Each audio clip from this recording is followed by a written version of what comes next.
Class 12 अब बारी है चूज करने की। सीरियसली बता रहा हूँ, वीडियो बहुत इंपॉर्टेंट होने वाली है and you need to choose between red pill and blue pill. Exactly अब करना क्या है, क्योंकि अब तक जो अप्रोच तुम फॉलो करते आए उसके थ्रू ना ही सही तुम्हारा सिलेबस हुआ, ना ही प्री बोर्ड्स में अच्छे मार्क्स आए।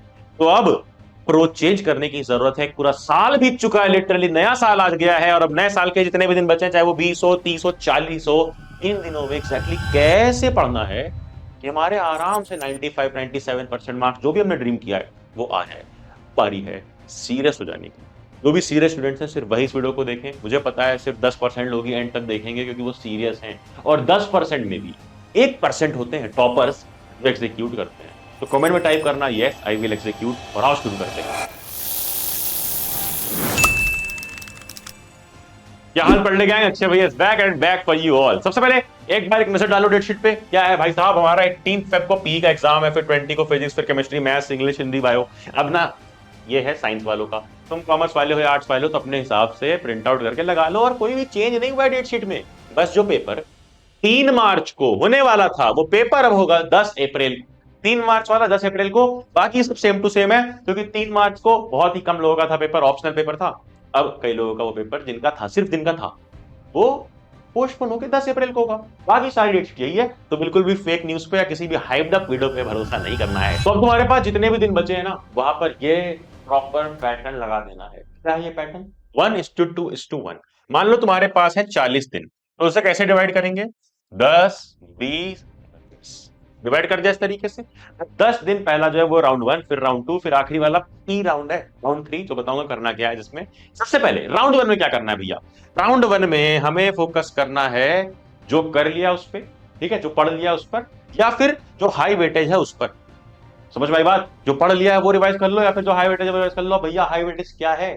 वो मैजिक टॉपिक्स दे रहा हूं जिससे उठ करके 110% क्वेश्चन आएगा। तुम्हारे सामने है, ध्यान से देख लो, ध्यान से देख लो। ये क्या है? मान लो तुम्हारा पहला चैप्टर है, उसमें गॉस थ्योरम 23 मार्क्स का आया पिछले 3 सालों में। ये टोटल पिछले 3 साल का नंबर है, कितने मार्क्स का आ चुका है? मुझे तरह 4 नंबर का फील्ड लाइन है, यानी कम है। पोटेंशियल एनर्जी 14 नंबर का आया है, इक्विपोटेंशियल 10 नंबर का आया है। Force on charge based question 23 number के आए हैं, मूविंग चार्ज एंड मैग्नेटिज्म में से। और ये सिर्फ फिजिक्स नहीं, ये मैंने फिजिक्स, मैथ्स, बायोलॉजी, केमिस्ट्री सबका दिया है। केमिस्ट्री में देख लो, कॉलिगेटिव प्रॉपर्टी से 32 मार्क्स के क्वेश्चन आए पिछले 3 साल में, तो क्यों ना हम टॉपिक्स को कर लें। तो यही टॉपिक्स तुम्हें राउंड 1 के अंदर करने, ठीक है? ठीक है। राउंड 2 में क्या करना है? जो नहीं किया राउंड 2 में, जो नहीं किया, जो नहीं पढ़ा, या फिर जो लो वेटेज वाले हैं, ठीक है भैया। अब ये बता रखना, मैंने प्रैक्टिस राउंड दिया है थर्ड वाला, उसमें लिखे हैं एसक्यूपीज।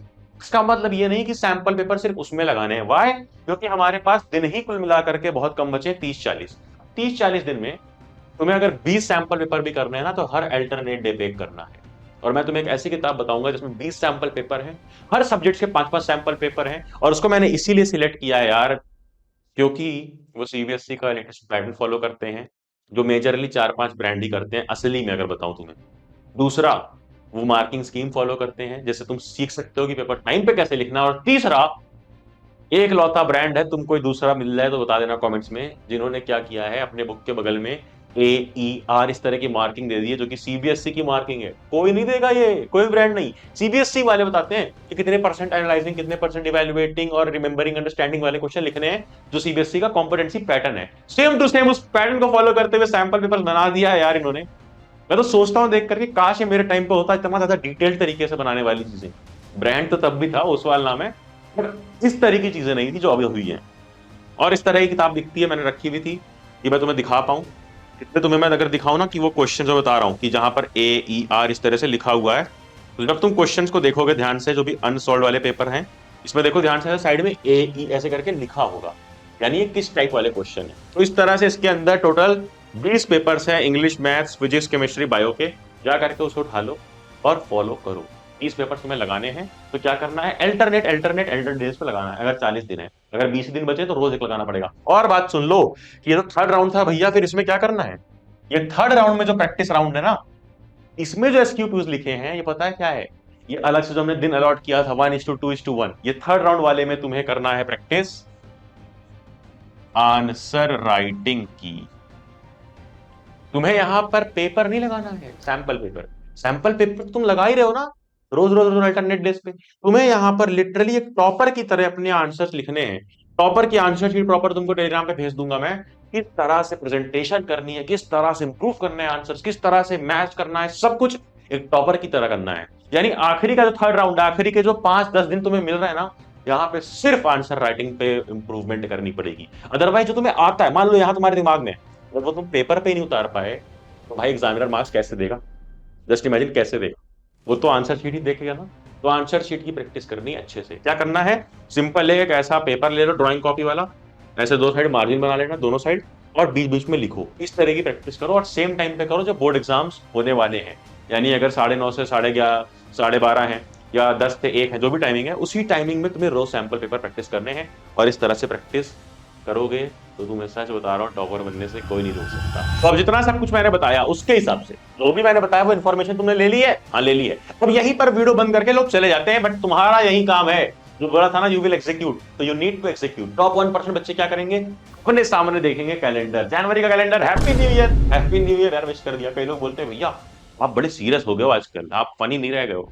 फनी तो मैं हूं, लेकिन अब फन का समय नहीं है यार। देखो जनवरी 1 को अगर तुम देख रहे हो तो अच्छी बात है।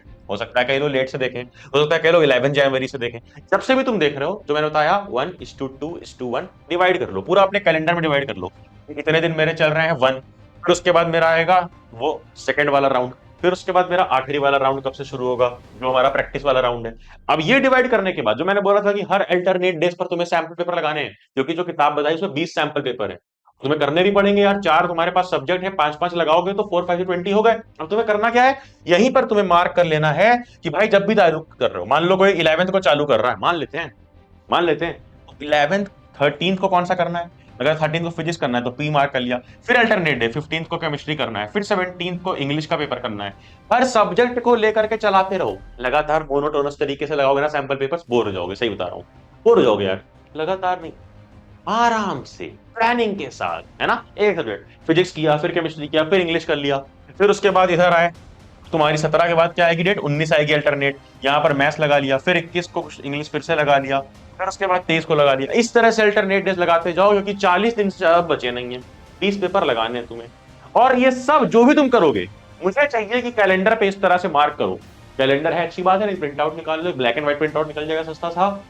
और मुझे इंस्टाग्राम पे जरूर भेजना कि भैया मैंने अपने कैलेंडर के ऊपर ये प्लान बनाया है कि मुझे डे बाय डे करना है। छोटा छोटा सा मार्क करके बस लिखते जाओ। अगर तुम्हें रिवीजन करना है आर लिख लो, जो सब्जेक्ट पढ़ना है वो लिख लो, छोटा छोटा सा बिल्कुल, जैसे मम्मी वो दूध का हिसाब लिखती है ना, वैसे एकदम प्रीसाइज प्लानिंग करोगे, तभी अब कुछ हो सकता है। ये वो चीजें हैं जो तुमने अब तक नहीं करी, बट अब करनी पड़ेगी, अब करनी पड़ेंगी वो चीजें। और सब कुछ मैं तुम्हें देने को तैयार हूं यार। तुम्हें कुछ भी चाहिए ना, तुम्हें यार इतना सोचना थोड़ी है, तुम सिंपली एक कमेंट मार दो, मैं तुम्हारे लेकर के आ जाऊंगा। नोटिफिकेशन दबा देना कि आने वाले वीडियोस मिस ना हो, एंड जाना, जा पढ़ ले।